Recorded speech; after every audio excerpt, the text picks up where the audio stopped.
Hello everyone, it's been a while. With September rapidly approaching, that means it's unfortunately been nearly 50 years since the legend that was Jimi Hendrix has left this world and gone on to the next.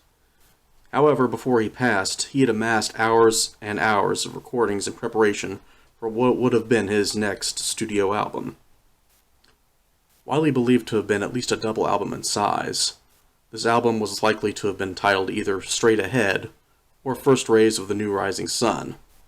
This latter title later became the name of what is now the most comprehensive collection of material that Jimi had amassed in preparation for his next album. Even then, though, a number of songs were left off the compilation, either due to space constraints or due to their unfinished nature.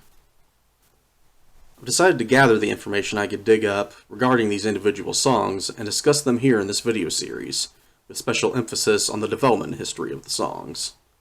Unfortunately, I was unable to get permission to use audio samples, so you'll have to bear with me as I plow through this as though it were a college paper with no direct sources allowed.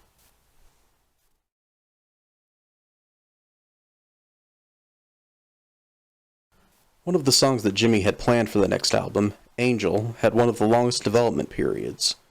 It was initially conceived as part of the same musical idea as Little Wing, as evidenced by an October 1967 demo featured on the South Saturn Delta compilation. While it's one of the earliest documented examples of one demo spawning two of Jimi's songs, it certainly wasn't the last. While Little Wing developed into its own song, further demos were recorded in late 1967 and early 1968, as evidenced on South Saturn Delta, Both Sides of the Sky, and the box sets Experience and West Coast Seattle Boy, the last one of which was recorded at a hotel room in New York. During this period, the song's working title of Sweet Angel was shortened to simply Angel. Jimi would return to the song in late July of 1970, slowing the tempo of the song.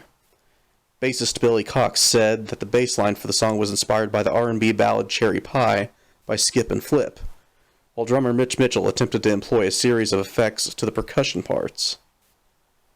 However, Jimi passed away before the piece could be fully completed to his satisfaction, and Mitchell overdubbed the drum parts a few months later, in November of 1970.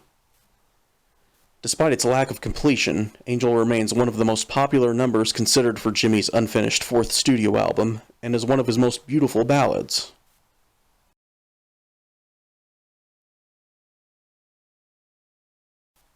Belly Button Window was very much left unfinished at the time of Jimi's death, as he had put a demo to tape in late August of 1970, and had briefly attempted a backing track the month before.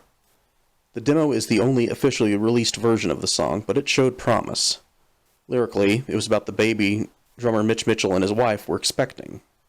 Producer Eddie Kramer said that while he believes the finished version would have sounded quite different had Jimi completed it, he felt that it sounded amazing in demo form, and I'm inclined to agree.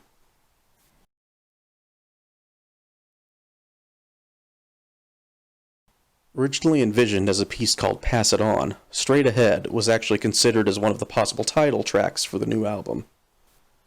Performed at a live show in Berkeley in May of 1970, introduced merely as a warm-up for the rest of the show, the Experience worked in earnest on a backing track in mid-June, with Jimi adding overdubs and a vocal track in July. In late August, Jimi had finished mixing the song and debuted it at the opening party for Electric Lady Studios. The song and its brief history demonstrates the solid working relationship of the Experience's lineup at this time.